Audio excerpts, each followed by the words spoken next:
मैं ग्रामीण क्षेत्र के युवाओं को हर वो साधन और ज्ञान निःशुल्क प्रदान करने में लगा हूँ जो महानगरों में लाखों रुपए खर्चने के बाद प्राप्त होते हैं। फिजिक्स में आज हम लोग एक नया टॉपिक पढ़ेंगे, ऊष्मा और ताप, हीट एंड टेम्परेचर। ऊष्मा और ताप के बारे में पढ़ेंगे। देखो, हीट क्या चीज़ है? एक्चुअली हीट एक प्रक्रिया है, एक ऊर्जा है, एनर्जी है। ऊष्मा जो है ये क्या है? एनर्जी है। इसका हम जो है अगर इतिहास देखें तो इस पृथ्वी पर अगर मानव जीवन संभव हुआ है तो इस एनर्जी के कारण ही संभव हो पाया है। ठीक है, हीट एनर्जी के कारण ही मानव विकास हुआ है निरंतर। ठीक है, इस तरीके से आप देख सकते हो भाई, इस हीट के कारण ही मानव ने खाना को पकाना सीखा, इस हीट एनर्जी के कारण ही तो मानव की सभ्यता के विकास में इसका बहुत अहम रोल है, बहुत अहम योगदान है। भाई इलेक्ट्रिसिटी वगैरह ये तो बहुत बाद की बात है, लेकिन जो हीट एनर्जी है उसका तो मानव जीवन के जन्म के साथ ही इसका जो है प्रारंभ हो जाता है। सूर्य इसका बहुत बड़ा स्रोत है हीट एनर्जी का। सूर्य जो है हीट एनर्जी का बहुत व्यापक स्रोत है। हमारे इस पृथ्वी पर सूर्य का ही जो संचित ऊष्मा है वो कोयले के रूप में है, पेट्रोलियम के रूप में है, नेचुरल गैसेज के रूप में है, इन सब रूप में है। सूर्य के ही संचित ऊर्जा है। ठीक है, उसको हम इंसानों के लिए ईश्वर ने बना कर दे दिया है कि जब सूर्य ना रहे मतलब परमानेंट नहीं चला जाए। परमानेंट चला जाएगा तो जीवन खत्म हो जाएगा, यानी छिप जाए तो हम हीट एनर्जी के रूप में कोयले का इस्तेमाल कर सकते हैं। सर्दी आ जाए तो कोयले का इस्तेमाल कर सकते हैं। लेकिन बाद में इंसानों ने उसी हीट एनर्जी से इलेक्ट्रिसिटी बना लिया।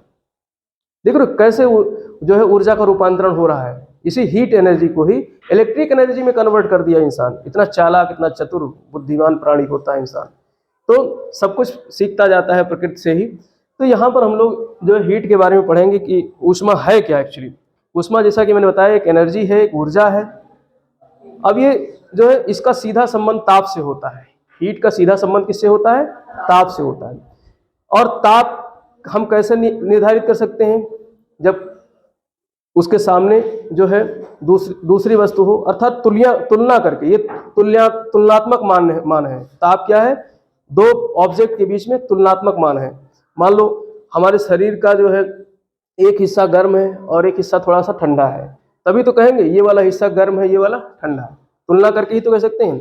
अब उन दोनों में कुछ भी हो सकता है। जैसे मान लेते हैं एक रॉड है लोहे की, ठीक है, और हमने इसको क्या किया? आग में डाल दिया। लोहे की रॉड को आग में डाल दिया। अब आग जो है यहाँ तक जो है गर्म हो गया, लाल हो गया एकदम बिल्कुल। इतना वाला हिस्सा हमने डाल दिया और अब हम यहाँ उंगली लगाएंगे और यहाँ उंगली लगाएंगे तो क्या पता चलेगा हमको? ये वाला ज्यादा गर्म है, ये वाला कम गर्म है। और धीरे धीरे क्या होगा, ये वाली गर्मी अब हम बाहर जब निकाल लेंगे या आग में लगा रहने देंगे इस रॉड को, तो ये वाली जो हीट मतलब ये ताप है, ये ताप कहाँ तक पहुंचेगा? ऊपर तक पहुंचेगा।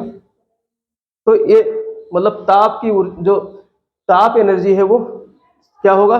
ट्रांसफर होगा, यानी अधिक ताप से निम्न ताप की तरफ, अधिक ताप से तो निम्न ताप की तरफ। तो ये जो एनर्जी ट्रांसफर है, ताप की एनर्जी ट्रांसफर है, जो ताप यानी जो टेम्परेचर है, ये उच्च ताप से निम्न ताप की तरफ जो ट्रांसफर होता है, यही क्या है? ऊष्मा है। यही क्या है? ऊष्मा है। तो ऊष्मा क्या है? जो है ताप का अंतरण है, ताप का हस्तांतरण है ऊष्मा, और कुछ नहीं है। ये क्या है? एक गतिशील जो है क्रिया है, गतिशील क्रिया है, अर्थात इसमें गति दिखाई देती है। क्या दिखाई देती है? गति दिखाई देती है। जब हम किसी पदार्थ को गर्म करें या कोई पदार्थ मतलब किसी के संपर्क में आए तो दोनों के हीट क्या होंगे? ट्रांसफर होंगे। दोनों के हीट ट्रांसफर होंगे। जो ज़्यादा गर्म होगी वो अपने से कम गर्म को क्या करेगी? जो है ताप देगी, हीट मतलब टेम्परेचर देगी, तापमान को वहाँ भेजेगी। तो दोनों क्या हो जाएंगे? एक समान जब हो जाएंगे तो तापमान का अंतरण खत्म हो जाएगा, तापमान का हस्तांतरण खत्म हो जाएगा। तो ये जो हस्तांतरण है, तापमान का हस्तांतरण है या अंतरण है, यही क्या है? ऊष्मा है। यही क्या है? ऊष्मा है। तो अगर ऊष्मा की परिभाषा करें तो ऊष्मा एक ऐसी एनर्जी है, एक ऐसी ऊर्जा है जो है विविध ताप के बीच हस्तांतरण की क्रिया है, स्थानांतरण की क्रिया है। यानी उच्च ताप से निम्न ताप की तरफ उस ऊर्जा का जो स्थानांतरण है, ऊर्जा का जो हस्तांतरण है, यही क्या कहलाता है? ऊष्मा। इसी को हीट कहते हैं, इसी को ऊष्मा कहते हैं। समझे? तो अब जैसे इसका उदाहरण समझ लो। हम लोग क्या करते हैं, जैसे एक यहाँ पर मान लो एक इंसान है, यहाँ पर एक इंसान है और ये अपने चारों तरफ वातावरण से क्या है? घिरा हुआ है। चारों तरफ वातावरण से घिरा हुआ है। हर इंसान वातावरण से घिरा हुआ है और मौसम है सर्दी का। मौसम क्या है? सर्दी का है। ठीक। अब हमारा तो टेम्परेचर एक नियत टेम्परेचर है, 37 डिग्री सेल्सियस तापमान हमारे शरीर का रहता है। 37 डिग्री सेल्सियस मतलब औसत तापमान व्यक्ति का कितना होता है? 37। इससे ज़्यादा है तो कहेंगे फीवर आ गया। क्या आ गया? बुखार आ गया। फ़ारेनहाइट में कितना मापते हैं? 98.6 डिग्री फ़ारेनहाइट, 98.6 डिग्री। अगर इससे ज़्यादा है तो कहते हैं व्यक्ति को क्या हो गया? बुखार हो गया।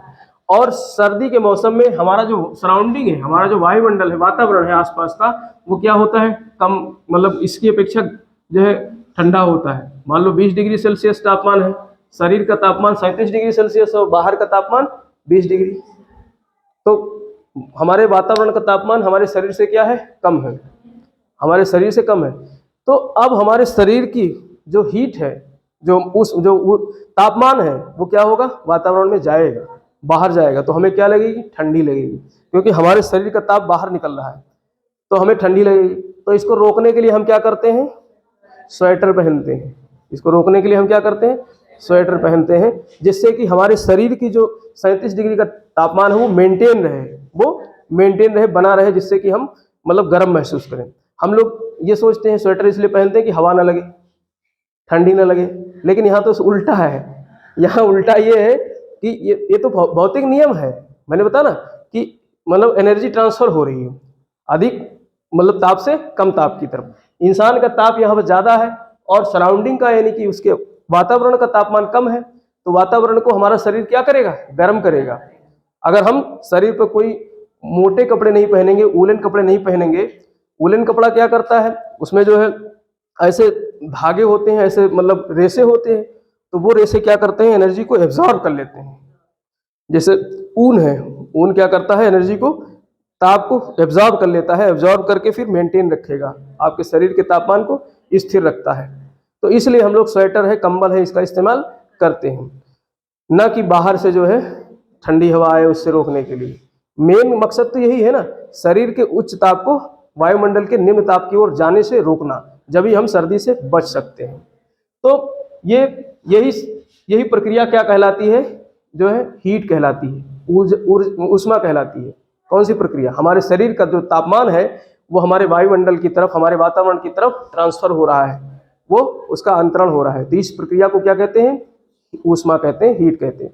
तो ये अब ये चूंकि ये गतिशील है, तो हमने पढ़ा था जो है वेक्टर और स्केलर क्वांटिटी और वेक्टर क्वांटिटी, सदिश राशि और अदिश राशि। तो प्रश्न यहाँ से बनता है कि जो ऊष्मा है वो किस प्रकार की राशि है, सदिश है या अदिश है? तो ये भाई इसमें दिशा का तो ज्ञान नहीं है, किसी भी दिशा में इसका जो है प्रवाह हो सकता है। तो ये कैसी राशि है? अदिश राशि है। तो ऊष्मा कैसी राशि है? अदिश राशि है। ऊष्मा जो है अदिश राशि है। अदिश राशि में जो है दिशा का ज्ञान नहीं होता है, किसी भी दिशा में इसका प्रवाह हो सकता है। तो प्रश्न यहाँ से आएगा कि ऊष्मा जो है, ऊष्मा है, ताप है, ये सब किस प्रकार की राशियाँ हैं? अदिश राशि हैं, जो है स्केलर क्वांटिटी है।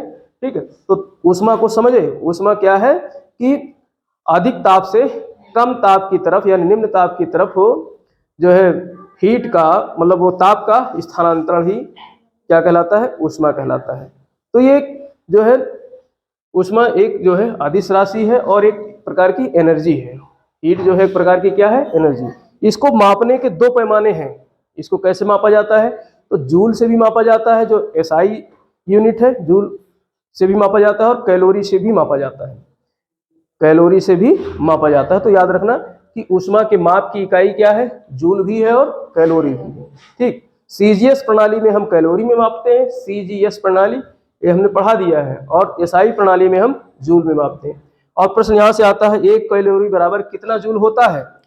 तो एक कैलोरी बराबर 4.8 जूल होता है। तो ये याद रखना, एक कैलोरी ऊर्जा बराबर कितने ऊर्जा के बराबर होती है? 4.18 जूल के बराबर होती है।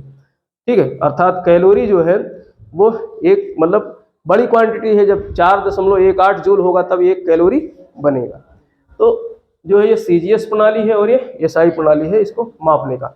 अब तापमान क्या है, जब हमने बताया कि मतलब शरीर के या किसी पदार्थ के उच्च ताप से निम्न ताप की तरफ स्थानांतरण ही ऊष्मा है। तो ये ताप क्या बोला है, ये तापमान क्या है। तो हमारे जो वस्तु हैं, पदार्थ हैं, वो छोटे छोटे अणुओं से बने होते हैं, छोटे छोटे अणुओं से बने होते हैं। और जब पदार्थ को हीट करते हैं, पदार्थ जब गर्म होती है तो उसके अणु एक दूसरे से दूर भागते हैं, तो उसमें गतिज ऊर्जा उत्पन्न हो जाती है। यानी कौन सी ऊर्जा उत्पन्न हुई, गति। गतिज का मतलब क्या होता है, गति में गतिशील हो गए अणु, सब क्या हो गए, गतिशील हो गए। तो अणु जब गतिशील हो गए तो अपने स्थानों को छोड़ने लगते हैं। और पदार्थ की 3 अवस्थाएं होती हैं, ठोस, द्रव और गैस। ठोस को गर्म करेंगे तो उसके अणु उतने ज्यादा नहीं जाएंगे जितने द्रव के जाएंगे, और द्रव की तुलना जब गैस से करेंगे तो गैस के अणु और ज्यादा दूर भागते हैं। तो इस अणुओं की गतिशीलता ही एक तरीके से जो औसत गतिज ऊर्जा होती है अणुओं की, यही क्या कहलाती है, ताप कहलाती है। अणुओं की औसत गतिज ऊर्जा ही क्या है, ताप है, टेम्परेचर है। सामान्य भाषा में हम कहें तो जो ताप है वो जो है जो मतलब एक वस्तु के अंदर जो अणु है, तो अणु को जब हम एक नियत टेम्परेचर पे, अर्थात नियत जो है उसको हीट देते हैं, उष्मा देते हैं, तो वो क्या होती है, गर्म होती है। और गर्म होकर के उसके अणु जो है स्वतंत्र हो जाते हैं, एक दूसरे से बाहर भागने लगते हैं। अब अणु में ही तो हमने पढ़ा था प्रोटॉन, न्यूट्रॉन और इलेक्ट्रॉन। ठीक है, जब इलेक्ट्रॉन्स को उसमें संचरण करने लगते हैं तो इलेक्ट्रिसिटी बन जाती है, और वैसे ही अणु भागने लगते हैं, एक दूसरे की तरफ हीट कर देते हैं, तो फिर वो जो है मतलब उसमें तापमान निहित हो जाता है, वो ताप हो जाता है, गर्म हो जाता है। ठीक, तो तापमान एक्चुअली क्या है कि किसी पदार्थ में, किसी द्रव्य में स्थित क्या है, जो है अणुओं की गतिज ऊर्जा, औसत गतिज ऊर्जा कि कितना ताप दे रहे हैं किसी पदार्थ को, तो उसके जो अणु है वो किस तरीके से क्रियाशील है, गतिशील है। तो ये गतिज ऊर्जा को दर्शाता है, अणुओं के गतिज ऊर्जा को दर्शाता है क्या, जो है ताप। ठीक, तो तापमान ये चीज है।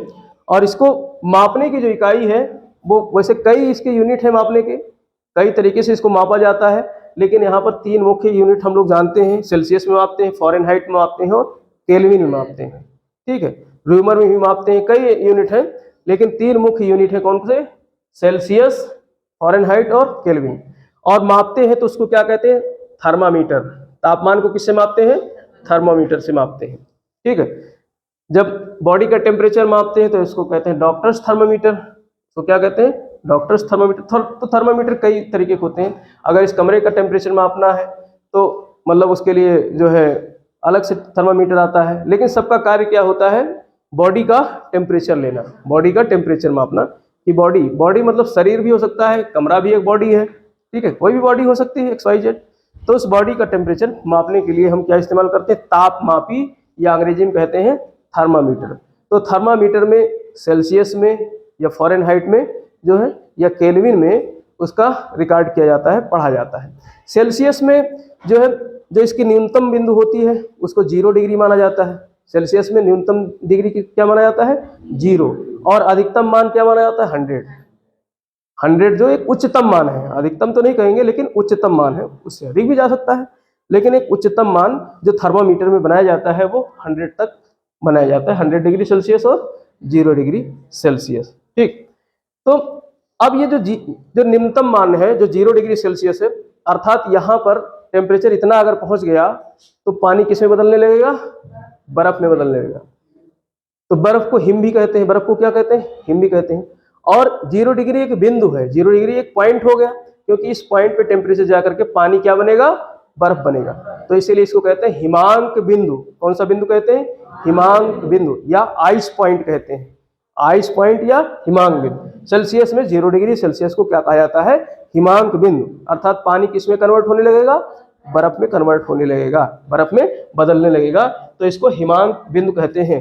और यही हिमांक बदलने भी लगेगा, और यहाँ पर बर्फ पिघलता भी है। अगर नीचे जाओगे तो जमने लगेगा, ऊपर जाओगे तो बर्फ पिघलेगा। तो इसी को मेल्टिंग पॉइंट ऑफ आइस भी कहते हैं। आइस का मेल्ट भी होना शुरू हो जाता है। अगर ऊपर जा रहा है तापमान 0 से थोड़ा सा ऊपर बढ़े तो पिघलने लगेगा, नीचे आए तो जमने लगेगा। तो एक पॉइंट हो गया ना, ये एक पॉइंट हो गया। तो इसको मेल्टिंग ऑफ आइस पॉइंट भी कहते हैं, मेल्टिंग ऑफ आइस पॉइंट कहते हैं। और बर्फ माने दोनों चीज, बर्फ का जमने का पॉइंट भी है और बर्फ के पिघलने का पॉइंट है। तो 0 डिग्री सेल्सियस को ये कहते हैं। और जो 100 डिग्री सेल्सियस है, इस सेल्सियस पे अगर पानी को टेम्परेचर दिया जाए तो पानी उबलने लगता है। पानी उबल करके क्या बन जाता है? भाप बन जाता है। तो इसको स्टीम पॉइंट बोलते हैं। इसको क्या बोलते हैं? Steam point. लेकिन इतने भाप से काम चलता नहीं। जब हम लोग इलेक्ट्रिसिटी पढ़ रहे थे तो वहाँ पानी को बहुत ज़्यादा गर्म किया जाता था, जिससे कि भाप में एनर्जी और आ जाए। जितना ज़्यादा मतलब भाप पानी गर्म होगा उतने ज़्यादा वाष्प जो है वो उसके अंदर ऊष्मा ज़्यादा होगी। ऊष्मा ज़्यादा होगी तो उसके अंदर एनर्जी बहुत ज़्यादा हो जाएगी, तभी तो फास्ट एनर्जी होगी, तो वो टरबाइन को फास्ट घुमाएगी। ठीक है, तो इससे अधिक टेम्परेचर दे करके पानी को बॉयल किया जाता था। तो ये, लेकिन ये एक नॉर्मल मतलब टेम्परेचर है जो उच्चतम बिंदु है। इस बिंदु पर अगर पानी को गर्म करेंगे तो वो क्या होगा? बॉयल होने लगेगा, खटखटाने लगेगा और किसमें बदलने लगेगा? वाष्प में, भाप में बदलने लगेगा। तो भाप में बदलने लगेगा, इसलिए इसको कहते हैं स्टीम पॉइंट। इसलिए इसको क्या कहते हैं? Steam point. क्वथनांक एक शब्द है, क्वथनांक यानी उबलने लगा पानी, क्वथनांक उसका क्वथन होने लगा, पानी बॉयल होने लगा, तो इसको बॉइलिंग ऑफ वाटर पॉइंट भी बोलते हैं। बॉइलिंग ऑफ वाटर पॉइंट, या बॉयल होकर के फिर क्या बन गया? स्टीम बन गया, भाप बन गया। तो वाष्प बिंदु या भाप बिंदु भी कहते हैं और जो है इसको स्टीम पॉइंट भी कहते हैं। तो इस तरीके से ये सेल्सियस की बात हो गई। ये किसकी बात हो गई? सेल्सियस। तो ये एक थर्मामीटर है जिसमें सेल्सियस बना हुआ है। इस तरीके से निम्नतम पॉइंट है और ये उच्चतम पॉइंट है। ठीक, 100 डिग्री। अगर इसको हम फॉरेन हाइट में बात करेंगे, ये किस में बात करेंगे? फॉरेन हाइट में। ये तो हो गया आपका सेल्सियस में, ये किस में हो गया? सेल्सियस में हो गया। तो सेल्सियस में समझ गए 0 डिग्री क्या है? हिमांक बिंदु। 100 डिग्री क्या है? क्वथनांक बिंदु या स्टीम पॉइंट। ठीक, फॉरेन हाइट में यहाँ पर 32 degree Celsius, 32 degree foreign height पे जो है पानी क्या हो जाता है? जमना शुरू हो जाता है। ठीक, तो ये याद रखना आपको, फॉरेन हाइट कितना होना चाहिए? 32 डिग्री। 32 डिग्री फॉरेन हाइट पे जो है पानी बर्फ बनने लगता है और 212 डिग्री फॉरेन हाइट पे पानी उबलने लगता है।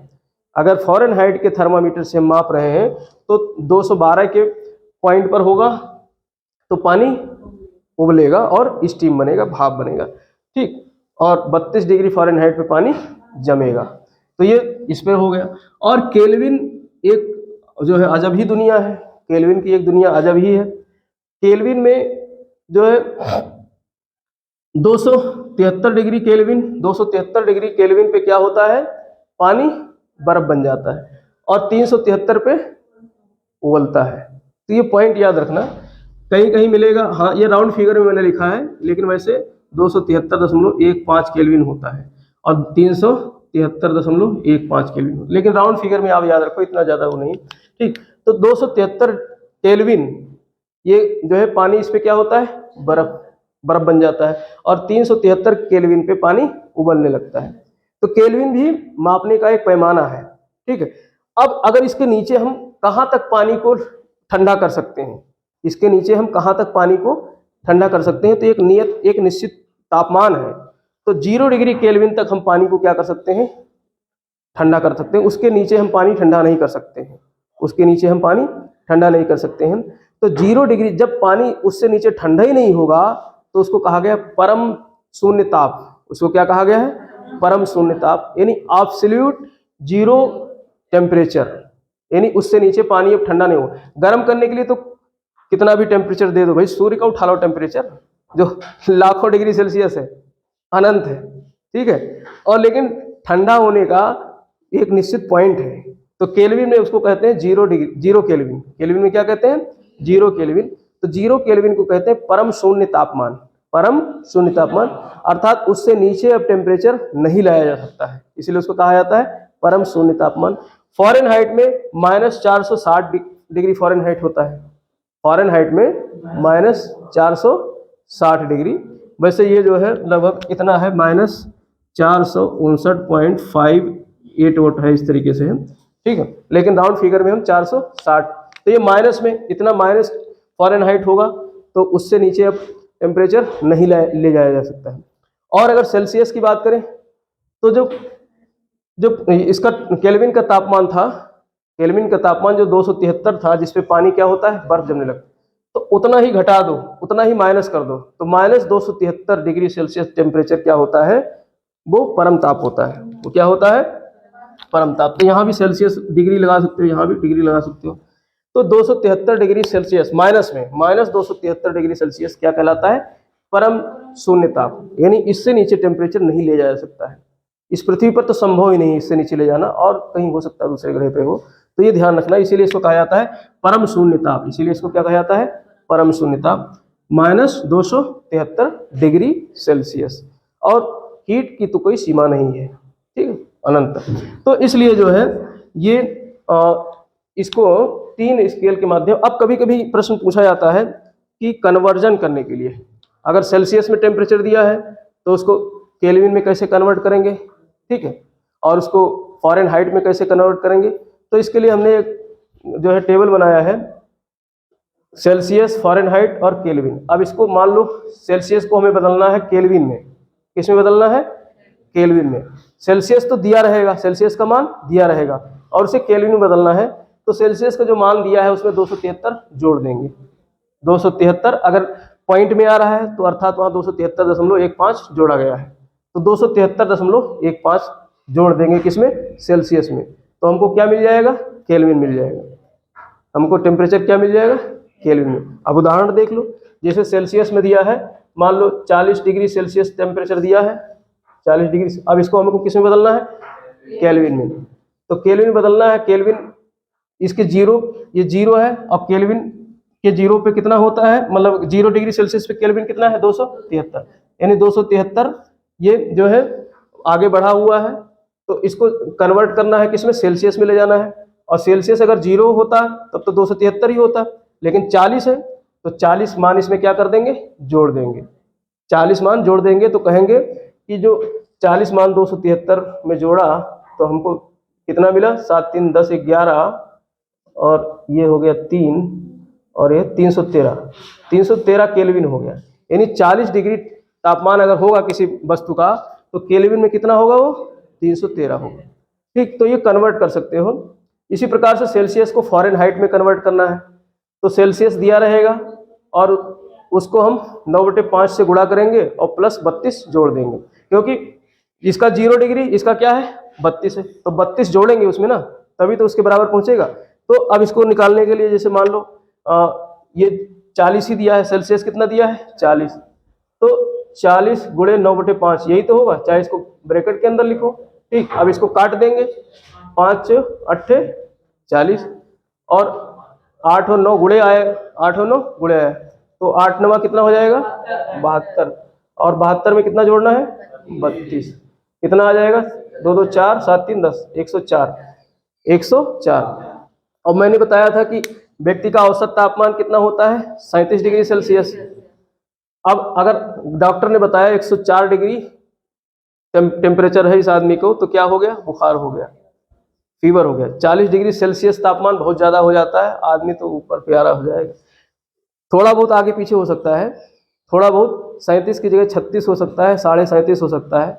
इससे ज़्यादा बढ़ेगा तो शरीर बहुत ज़्यादा गर्म हो जाता है और भगवान को प्यारे हो सकते हैं, ठीक है। तो 104 डिग्री बहुत रेयर होता है बुखार, किसमें, फ़ारेनहाइट में। 104 डिग्री क्या है, फ़ारेनहाइट। तो फ़ारेनहाइट ये जो है, अगर 40 डिग्री सेल्सियस है तो टेम्परेचर फ़ारेनहाइट में कितना हो जाएगा 104। ऐसे फ़ारेनहाइट को कन्वर्ट कर सकते हो किसमें, सेल्सियस में। सेल्सियस में अब इसमें भाई फ़ारेनहाइट का मान 32, मतलब उससे मतलब उसके जो मानक है 0 है, उससे 32 बढ़ा हुआ है, तो हम क्या करेंगे, उसमें से घटा देंगे। उसमें से अगर फ़ारेनहाइट को सेल्सियस में बदलना है तो फ़ारेनहाइट का मान दिया होगा, फ़ारेनहाइट का मान दिया होगा, और उसमें से हम 32 घटा देंगे, 32 घटा देंगे।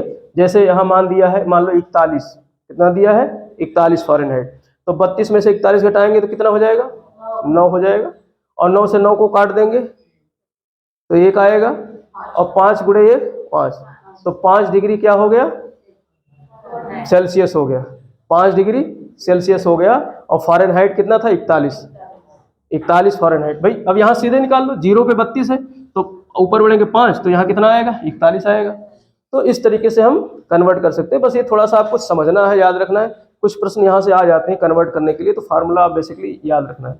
और ऐसे ही से फ़ारेनहाइट को हमको केल्विन में बदलना है। फ़ारेनहाइट को किस में बदलना है? केल्विन में।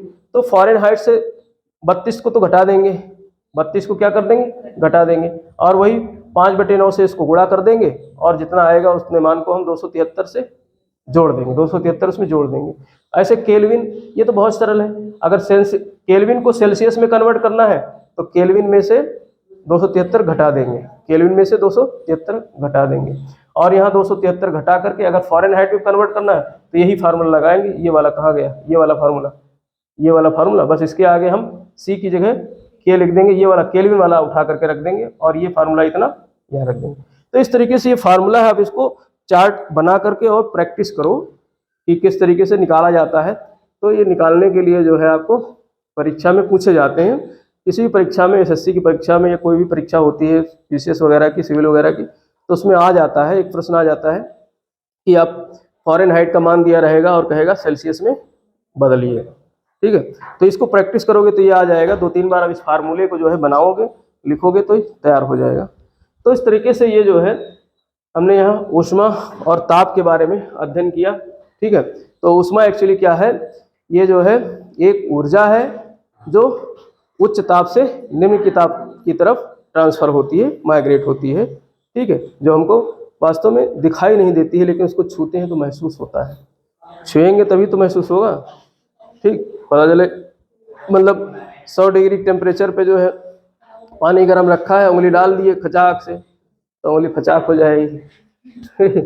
तो ये जो है हीट है। अब इसमें कई थर्मोडायनेमिक्स वगैरह पढ़ेंगे और इसका मतलब संचालन पढ़ेंगे, ऊष्मा का किस तरीके से संचालन होता है। ठीक है, तो उसमें हम लोग देखेंगे हमारा वायुमंडल कैसे गर्म होता है, पृथ्वी कैसे ठंडी होती है, तो हीट एक्सचेंज, ये सब हम लोग इसी में फिजिक्स में ही पढ़ेंगे। तो भूगोल में अलग टॉपिक होगा।